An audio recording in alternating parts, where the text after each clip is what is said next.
Hey everyone, it's your host Paladin Hansen here, back at it again with another video. And this time I'm coming to you not live, but pre-recorded and heavily edited.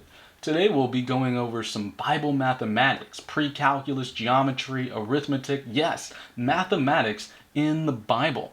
I was going on some Islamic channels, some Talmudic Jewish channels, and some Christian channels on Discord, as well as on YouTube and other various social media platforms.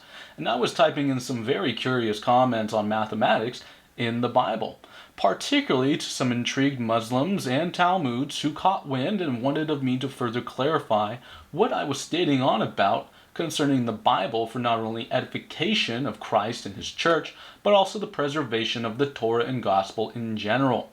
Many Christians were also interested in my comments, and so I hope this video creates an interesting and fruitful discussion for all.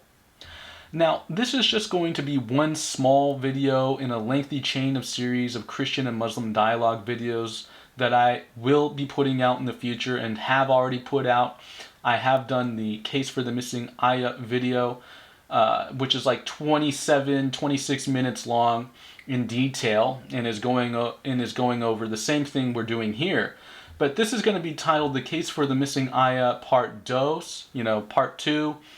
Just a shorter version because I noticed that the attention of many people does not last longer than 10 to 15 minutes. Now, why title that for this video? Well, it has to do with some healthy discourse, again, between myself being a Christian and some Muslim YouTubers and stuff like that who have yet to give me an ayah, a verse or verses to follow up on a post on social media sites. Now, this post I was saying to people was showing them that in Hebrew, Genesis 1:1 forms a perfect triangle of 2,701 dots. And in Greek, John 1:1 forms a perfect trapezoid of 3,627 dots. This is because Hebrew and Koine Greek both used the letters as numbers themselves. And of course, if you get a certain number out of a word, a verse, you can get a certain geometrical shape, kind of like thinking of bowling pins, how you get 10 bowling pins forms a perfect triangle. Well, 2,701 bowling pins forms a very large triangle, and 3,627 bowling pins forms a really large trapezoid. So this trapezoid, we can find in John 1:1, fits perfectly under the triangle in Genesis 1:1, making an even larger triangle in perfect continuation. Is there a verse from the Quran in Arabic that can add on to this, forming an even larger triangle of continuity, since the Quran claims succession of the Torah and gospel? Not to mention that in Genesis 1:1, it also forms pi to the fourth digit. This is 3.1415 times 10 to the 17th power, by taking the number of letters times the product of letters and the number of words times the product of those words in Genesis 1:1. And you get these gigundous numbers. And John 1:1 forms the Euler's formula, right? This is very important in mathematics, to the digit of 2.7183e times 10 to the 40th power. So we're finding natural logarithm and we are finding pi in John and in Genesis 1:1.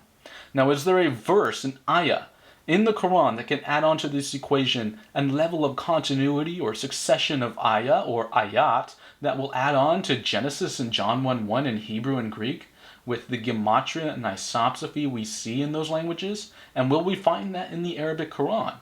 Now, that's what I'm truly curious about. Again, this comment left many Muslims I encountered to be left entirely intrigued, speechless, just dumbfounded, when comment after comment I could write 100 times to the same person or group of people, yet many couldn't quite grasp what I was telling them because they couldn't visually impact and perceive the words I was showing to them and the math I was showing them.